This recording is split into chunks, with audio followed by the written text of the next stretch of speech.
눈보라 치는 밤, 길을 잃은 나무꾼이 과부의 집 문을 두드립니다. 하룻밤만 재워주십시오. 안에서 여인의 떨리는 목소리가 들립니다. 하지만 이 집에는 3년 동안 풀리지 않은 비밀이 있습니다. 밤마다 나타나는 홀령의 정체는 무엇일까요? 그때 나무꾼이 목숨을 걸고 여인을 지킵니다. 분홍야담의 이야기가 계속될 수 있도록 구독과 좋아요로 응원의 마음을 보태주세요. 정조 연간 조선 8도에는 연이은 흉년으로 백성의 시름이 깊어졌습니다. 그 중에서도 강원도 깊은 산골은 유난히 척박하여 해가 지면 인적이 끊기는 험한 고을이었지요. 어느 해 섣달 금음 하늘이 무너질 듯 눈보라가 몰아쳤습니다. 바람은 큰 나무를 뿌리째 뽑고 눈은 오래된 길을 덮어 산과 들의 경계조차 분간할 수 없었습니다. 산짐승들도 굴 속으로 숨어들고 사람의 그림자는 찾아볼 수 없는 밤이었지요. 그 고을에 돌쇠라 불리는 나무꾼이 살았습니다. 상민 신분이었으나 성정이 곧고 과묵하여 마을에서는 그를 믿음직한 사내로 여겼지요. 돌쇠는 홀어머니를 봉양하는 효자였습니다. 매일 산에 올라 장작을 해다 팔아 근근히 살림을 꾸렸습니다.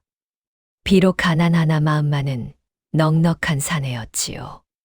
그의 눈빛에는 묘한 따뜻함이 서려 있었는데 사람들은 그 눈빛 때문에 돌쇠를 더욱 신뢰했습니다. 키는 훤칠하고 어깨는 넓었으며 도끼질하는 모습에는 힘이 넘쳤습니다. 하지만 그 힘을 함부로 쓰는 법이 없었고 늘 공손하고 예의 바른 태도로 사람을 대했습니다. 산 아래에는 월선이라는 젊은 과부가 홀로 살았습니다. 20살이 채 되기 전에 남편을 여의고 그 뒤로 줄곧 혼자 집을 지켰습니다. 마을 사람들은 젊은 과부가 홀로 산다며 수군거렸으나 월선은 절개를 지키며 묵묵히 살아갔지요. 그녀의 얼굴에는 늘 슬픔이 서려 있었고 집 안에는 향내와 함께 설명하기 어려운 냉기가 감돌았습니다. 밤마다 이상한 소리가 들린다는 소문도 있었으나 아무도 확인하려 하지 않았습니다. 그날도 돌쇠는 여느 때처럼 새벽부터 산에 올랐습니다. 도끼를 메고 익숙한 길을 따라 깊은 산속으로 들어갔지요.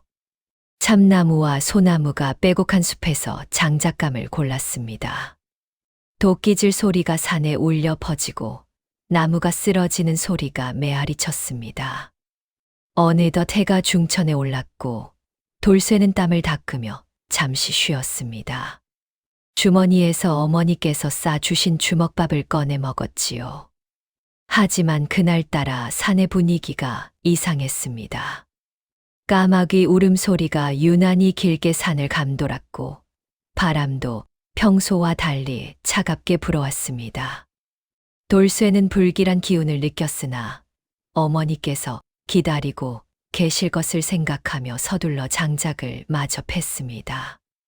해가 기울 무렵 가득 진 지게를 지고 산을 내려오는데 갑자기 하늘이 어두워지더니 눈보라가 몰아쳤습니다. 앞이 보이지 않았고 늘 가던 길마저 낯설어졌지요. 눈보라는 점점 거세졌습니다. 돌쇠는 길을 잃었음을 깨달았습니다. 이대로 밤을 맞으면 얼어 죽을 것이 분명했지요. 산짐승의 울음소리가 등 뒤에서 들려왔고 어둠은 빠르게 산을 삼켰습니다. 돌쇠는 생사를 건 갈림길에 섰습니다. 지게를 버리고 가볍게 움직일까 고민했으나 이것이 없으면 어머니께 드릴 양식이 없었습니다. 그는 무거운 짐을 진 채 눈보라 속을 헤매었습니다. 손발은 얼어붙고 숨은 가빠졌습니다. 그때 눈보라 사이로 희미한 등불 하나가 보였습니다. 돌쇠는 마지막 힘을 다해 그 불빛을 향해 나아갔습니다. 가까이 다가가니 초가집 한 채가 어둠 속에 서 있었습니다. 돌쇠는 얼어붙은 손으로 문을 두드렸습니다. 계신지요? 길 잃은 나그네 올시다. 하룻밤만 재워주시면 고맙겠습니다. 한참을 기다리자 안에서 여인의 목소리가 들렸습니다. 누구십니까? 목소리는 떨리고 있었습니다. 돌쇠는 다급히 사정을 말했습니다. 눈보라의 길을 잃었습니다. 이대로 밤을 맞으면 얼어 죽을 것 같습니다. 제발 문을 열어 주십시오. 문 안에서는 긴 침묵이 흘렀습니다. 월서는 망설였습니다. 과부 집에 사내를 드릴 수 없다는 것은 조선의 엄한 금기였으니까요. 하지만 눈앞의 생명을 외면할 수도 없었습니다. 그녀는 남편을 잃은 뒤 혼자 외롭게 살아왔지만 그래도 인정만은 잃지 않았던 여인이었습니다. 마침내 문이 삐걱 열렸습니다. 들어오십시오. 월선의 목소리는 차갑고도 슬펐습니다. 돌쇠는 고개를 깊이 숙이며 문지방을 넘었습니다. 고맙습니다. 은혜를 잊지 않겠습니다. 방 안으로 들어서자 향내가 코를 찔렀습니다. 하지만 그 향내와 함께 설명하기 어려운 냉기가 흘렀지요. 화롯불이 활활 타오르고 있었으나 방 안은 이상하리만치 차가웠습니다. 돌쇠는 얼어붙은 몸을 녹이며 조심스럽게 주위를 둘러보았습니다. 벽에는 낡은 부적 하나가 걸려 있었습니다. 붉은 주사로 쓴 글씨는 세월의 발에 있었으나 여전히 묘한 기운을 풍기고 있었습니다. 방 한 구석에는 작은 신주가 모셔져 있었고 그 앞에 촛불이 켜져 있었지요. 월서는 말없이 따뜻한 물 한 사발을 내왔습니다. 돌쇠는 두 손으로 공손히 받아 마셨습니다. 정말 고맙습니다. 이제야 월선의 얼굴이 제대로 보였습니다. 25쯤 되어 보이는 젊은 여인이었지요. 얼굴은 창백했으나 눈매는 곱고 입술은 붉었습니다. 하지만 그 눈에는 깊은 슬픔이 서려 있었습니다. 두 사람은 어색한 침묵 속에 앉아 있었습니다. 밖에서는 여전히 눈보라가 울부짖고 바람이 처마를 흔들었습니다. 화롯불만이 타닥타닥 소리를 내며 타올랐습니다. 밤이 깊어갔습니다. 월서는 간단한 저녁상을 차려 주었습니다. 보리밥과 된장국 그리고 김치 몇 조각이 전부였으나 돌쇠에게는 귀한 대접이었습니다. 잘 먹겠습니다. 돌쇠는 공손히 인사하고 밥을 먹었습니다. 월서는 그 모습을 조용히 바라보다가 자신도 상 앞에 앉았습니다. 그런데 자정이 가까워지자 밖에서 정체 모를 소리가 들리기 시작했습니다. 발자국 소리도 아니고 바람 소리도 아닌 무언가 처마를 긁는 듯한 소리였지요. 월선의 얼굴이 순식간에 창백해졌습니다. 손에 들었던 숟가락이 덜컹 소리를 내며 떨어졌습니다. 돌쇠는 본능적으로 도끼를 움켜쥐었습니다. 무슨 소리입니까? 신경 쓰지 마십시오. 월선의 목소리는 떨렸습니다. 하지만 소리는 점점 가까워졌습니다. 무언가 문을 긁고 있었습니다. 사각사각 긁는 소리가 점점 커졌습니다.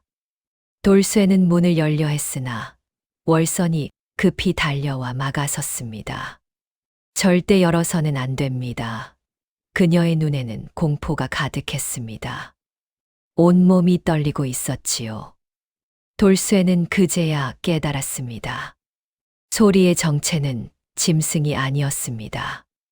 마을에서 들었던 소문이 떠올랐습니다.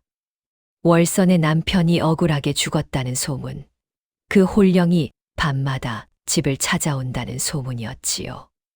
돌쇠는 벽에 부적을 다시 보았습니다. 부적은 홀령을 막기 위한 것이었습니다. 그 소문이 사실이었습니까? 돌쇠가 조심스레 물었습니다. 월선은 고개를 끄덕였습니다. 눈물이 그녀의 뺨을 타고 흘렀습니다. 3년 전 남편이 돌아가셨습니다. 그날 밤부터 이 소리가 들리기 시작했지요. 그녀의 목소리는 떨렸습니다. 처음에는 바람 소리인 줄 알았습니다. 하지만 아니었습니다. 무당을 불러 부적을 붙였으나 효력이 오래가지 못합니다.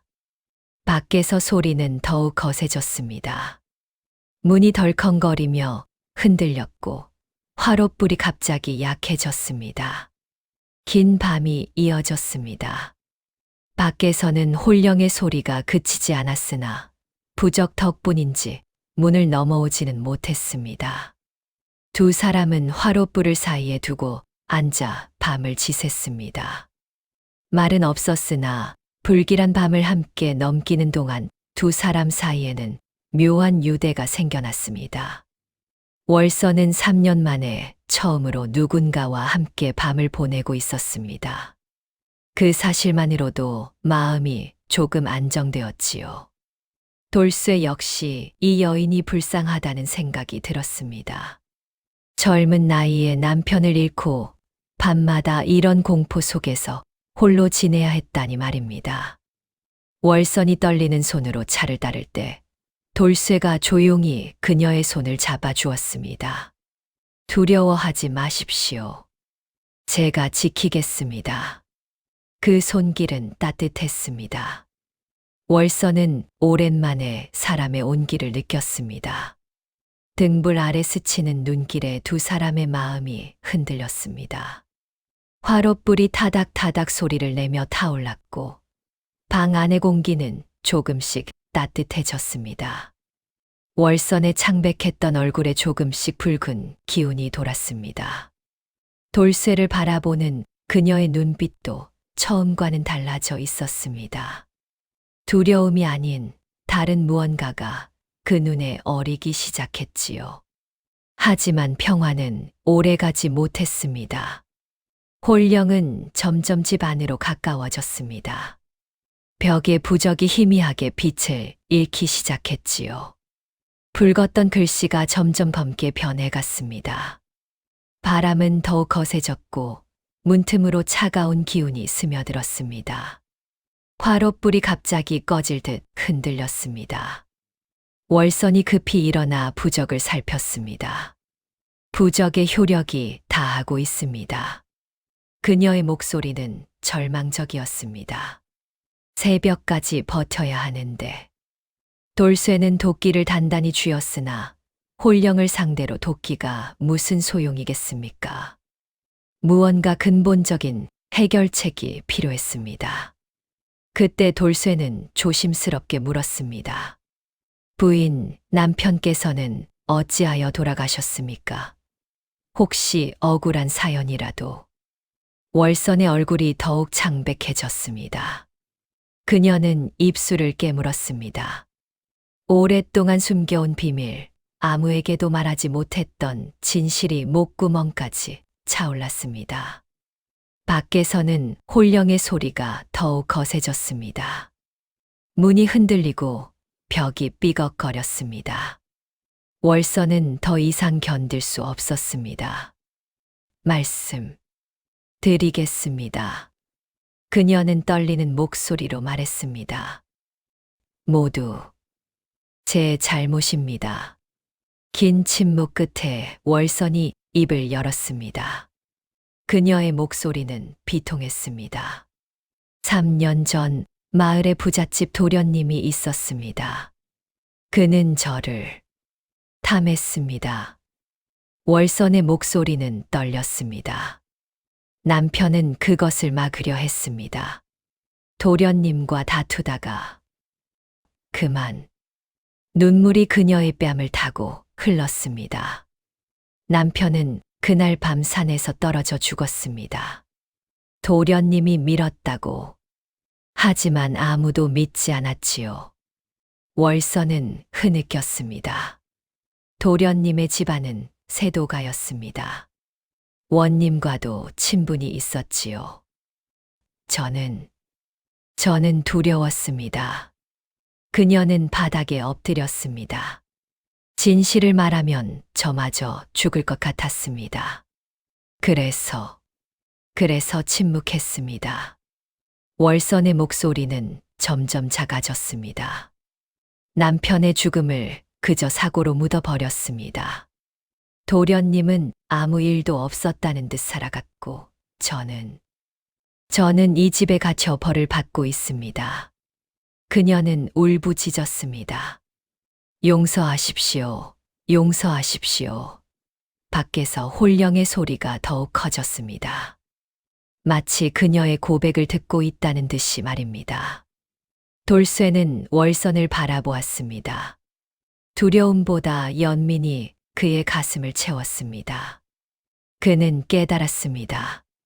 사람의 죄는 사람이 씻어야 한다는 것을 말이지요. 홀령이 원하는 것은 복수가 아니라 진실이었습니다. 부인.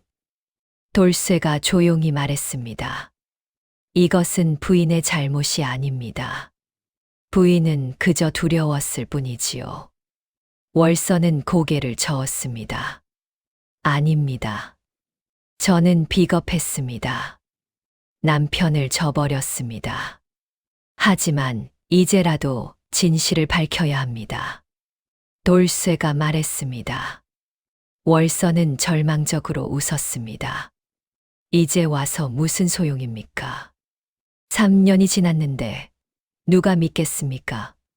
홀령께서 원하시는 것이 바로 그것입니다. 돌쇠가 단호하게 말했습니다. 진실을 밝히는 것만이 이 한을 풀 수 있습니다. 하지만 그때 갑자기 문이 활짝 열렸습니다. 눈보라와 함께 차가운 기운이 방 안으로 밀려들었습니다. 화롯불이 꺼지고 촛불만이 희미하게 흔들렸습니다. 형체 없는 기운이 방 안을 채웠습니다. 월선의 남편, 그 홀령이었습니다. 하지만 이상하게도 홀령은 월선을 해치지 않았습니다. 다만 슬픈 눈으로 그녀를 바라볼 뿐이었지요. 돌쇠는 그 눈빛에서 무언가를 느꼈습니다. 홀령의 눈에는 분노가 아니라 슬픔이 가득했습니다. 그는 깨달았습니다. 홀령은 복수를 원한 것이 아니었습니다. 그는 단지 자신의 죽음이 헛되지 않기를, 진실이 세상에 알려지기를 원했던 것입니다. 월선의 침묵이 저주를 키워온 것이었습니다. 진실을 숨길수록 업보는 무거워지고 한은 깊어만 갔던 것이지요. 하지만 홀령은 이제 참을 수 없다는 듯 월선을 향해 다가왔습니다. 차가운 손이 그녀의 목을 향했습니다. 월선은 공포에 떨며 뒤로 물러섰습니다. 용서해 주십시오. 제발 용서해 주십시오. 하지만 홀령은 멈추지 않았습니다. 3년 동안 쌓인 한이 폭발하는 순간이었습니다. 그 순간 돌쇠가 홀령 앞을 막아섰습니다. 안 됩니다. 그는 팔을 벌려 월선을 감쌌습니다. 부인은 이미 충분히 고통받았습니다. 3년 동안 밤마다 이 공포 속에서 살아왔지 않습니까? 홀령의 차가운 기운이 돌쇠를 휘감았습니다. 뼈가 얼어붙는 듯한 고통이 온몸을 덮쳤습니다. 돌쇠는 비명을 참으며 버텼습니다. 월선이 울부짖었습니다. 안 됩니다. 당신은 관계없는 사람입니다. 하지만 돌쇠는 물러서지 않았습니다. 그는 목숨을 내놓고 홀령 앞에 섰습니다. 저를 데려가십시오. 돌쇠가 떨리는 목소리로 말했습니다. 제가 고을원님께 모든 것을 구하겠습니다. 홀령이 잠시 멈췄습니다. 돌쇠는 계속 말했습니다. 부인을 대신하여 진실을 밝히겠습니다. 당신의 억울함을 세상에 알리겠습니다. 월선이 비명을 질렀습니다. 안 됩니다. 그러면 당신이 위험합니다. 세도가의 집안이 가만두지 않을 것이었습니다. 하지만 돌쇠는 흔들리지 않았습니다. 괜찮습니다. 그는 월선을 향해 미소 지었습니다. 그 미소는 따뜻했고 달빛처럼 맑았습니다. 사람은 누구나 업보를 짊어지고 삽니다. 돌쇠가 말했습니다. 제가 이 업보를 함께 짊어지겠습니다. 홀령은 돌쇠를 바라보았습니다.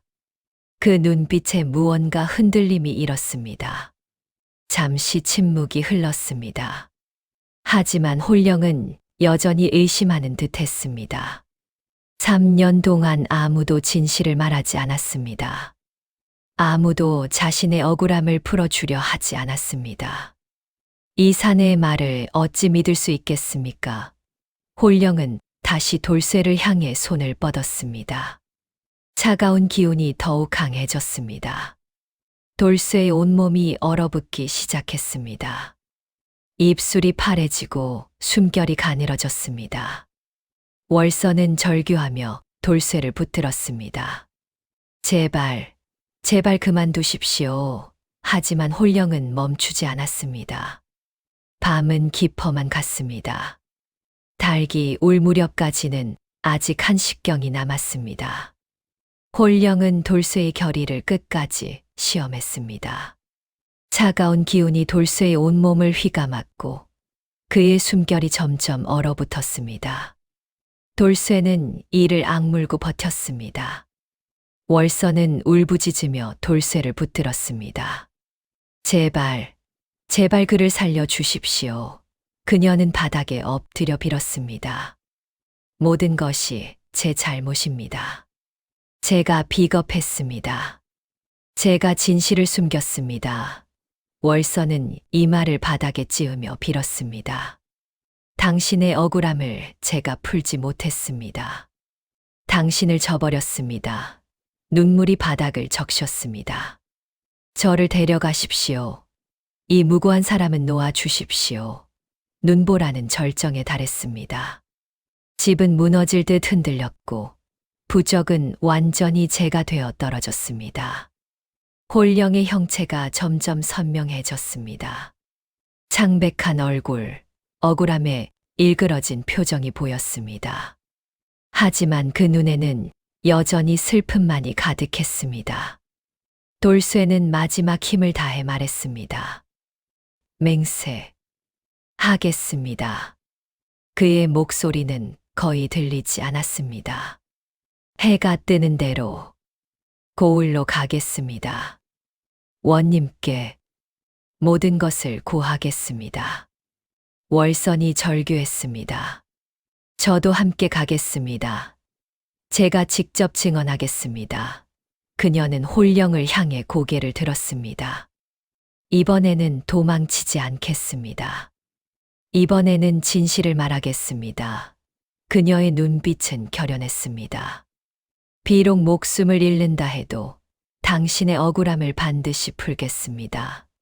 그 순간 멀리서 달구는 소리가 들렸습니다. 동쪽 하늘이 희미하게 밝아오기 시작했습니다. 홀령은 마지막으로 돌쇠와 월선을 바라보았습니다. 그 눈빛에는 더 이상 원망이 없었습니다. 다만 깊은 슬픔과 함께 어떤 체념이 서려 있었지요. 홀령은 천천히 형체를 잃기 시작했습니다. 눈보라 속으로 사라지며 작은 한숨 같은 소리를 남겼습니다. 고맙소. 그것이 홀령의 마지막 말이었습니다. 돌쇠는 그 자리에 쓰러졌습니다. 월선은 급히 그를 끌어안았습니다. 정신 차리십시오. 제발. 돌쇠의 몸은 얼음처럼 차가웠습니다. 숨은 가늘었고 맥박도 거의 느껴지지 않았습니다. 월선은 화롯불을 다시 지폈습니다. 이불을 꺼내 돌쇠를 감싸고 따뜻한 물을 입에 넣어 주었습니다. 밤새도록 그를 간호했지요. 날이 밝았습니다. 눈보라는 그쳤고 세상은 하얗게 빛났습니다. 햇살이 창문으로 들어와 방을 비췄습니다. 홀령은 한을 풀고 완전히 떠났습니다. 벽에 걸렸던 부적은 재가 되어 바닥에 흩어져 있었고 집안에는 따뜻한 기운이 돌았습니다. 돌쇠는 천천히 눈을 떴습니다. 월선의 얼굴이 보였습니다. 그녀는 밤새 울었는지 눈이 붓고 빨갛게 되어 있었습니다. 깨어나셨습니까? 월서는 기쁨의 울음을 터뜨렸습니다. 당신 때문에 살았습니다. 정말 고맙습니다. 돌쇠는 미소 지으며 일어났습니다. 몸은 여전히 무거웠으나 마음은 가벼웠습니다. 그는 창밖을 바라보았습니다. 눈 덮인 산이 햇살에 반짝이고 있었습니다. 이제 해야 할 일이 남았습니다. 돌쇠가 말했습니다. 월서는 고개를 끄덕였습니다. 예, 알고 있습니다. 그녀는 더 이상 두려워하지 않았습니다. 3년 동안의 공포에서 벗어났고, 이제 진실을 밝힐 용기가 생겼습니다. 두 사람은 함께 고을로 향했습니다. 눈 덮인 길은 멀고 험했으나 두 사람의 발걸음은 흔들리지 않았습니다. 고을에 도착하자 돌쇠는 원님께 모든 진실을 고했습니다. 월선의 남편이 억울하게 죽었음을, 그 진실이 3년 동안 묻혀 있었음을 낱낱이 밝혔지요. 월선도 용기를 내어 증언했습니다. 세도가 집안의 도련님이 저를 탐했고 남편이 그것을 막다가 죽었습니다. 그녀의 목소리는 떨렸으나 진실을 말하는 그 순간만큼은 담대했습니다. 원님은 진노하여 즉시 부잣집 도련님을 잡아들였습니다. 도련님은 발뺌했으나 월선의 증언과 함께 당시 목격자들이 하나둘 나타나기 시작했습니다. 세도가의 힘에 눌려 침묵했던 사람들이 이제야 용기를 내어 진실을 말한 것이지요. 도련님의 죄가 명백히 드러났습니다. 원님은 엄한 벌을 내렸습니다. 도련님은 유배형에 처해졌고 그의 집안도 크게 몰락했습니다. 세월이 흘렀으나 정의는 반드시 실현되는 법입니다. 월선 남편의 억울함도 공식적으로 풀렸습니다. 월선은 죄책감이라는 업보에서 완전히 벗어났습니다. 마을 사람들의 오해도 거쳤고 그녀는 비로소 자유로워졌습니다. 사람들은 그녀를 동정했고 도움의 손길을 내밀었습니다. 하지만 돌쇠는 오래 머물지 않았습니다. 그에게는 봉양해야 할 홀어머니가 계셨으니까요. 가야 합니다. 돌쇠가 말했습니다. 월선은 슬픈 눈으로 그를 바라보았습니다. 꼭 가셔야 합니까? 예, 어머니께서 기다리고 계십니다. 돌쇠는 미소 지었습니다. 월선은 고개를 끄덕였습니다. 그녀는 알고 있었습니다. 이 사람은 자신의 것이 아니라는 것을 말이지요. 봄이 왔습니다. 눈이 녹고 산에는 꽃이 피었습니다. 돌쇠는 다시 산으로 돌아갔습니다. 매일 장작을 해다 어머니를 봉양했지요. 월선은 홀로 집을 지켰습니다. 남편의 한이 풀리고 진실이 밝혀진 뒤 그녀의 얼굴에는 평화가 깃들었습니다. 밤에 들리던 이상한 소리도 사라졌고 집 안에는 따뜻한 기운만이 감돌았습니다. 가끔 돌쇠가 산에서 내려올 때면 월선의 집 앞을 지나갔습니다. 두 사람은 눈이 마주치면 조용히 고개를 끄덕였습니다. 말은 없었으나 그 눈빛에는 깊은 정이 담겨 있었습니다. 하룻밤의 인연은 말없이 가슴에 남아 눈 녹은 봄날에도 두 사람의 마음에 오래 머물렀습니다. 옛말에 이런 말이 있습니다. 정은 숨길수록 업이 되고 진실은 드러낼수록 한을 푼다고 말이지요. 돌쇠와 월선의 이야기는 우리에게 이 교훈을 일깨워 줍니다. 비록 진실을 말하는 것이 두렵더라도 용기를 내어 밝혀야 합니다. 그것만이 업보를 씻고 한을 푸는 길이니까요. 홀령이 원했던 것은 복수가 아니라 진실이었습니다. 월선의 용기 있는 고백이 남편의 억울한 혼을 편안하게 했지요. 여러분도 마음속에 숨겨둔 진실이 있다면 용기를 내어 밝혀 보십시오. 그것이 여러분을 자유롭게 할 것입니다. 다음 영상을 빠르게 만나보시려면 좋아요와 구독을 눌러주세요. 그럼 더 재미있는 영상으로 찾아뵙겠습니다. 모두 행복한 하루 보내세요.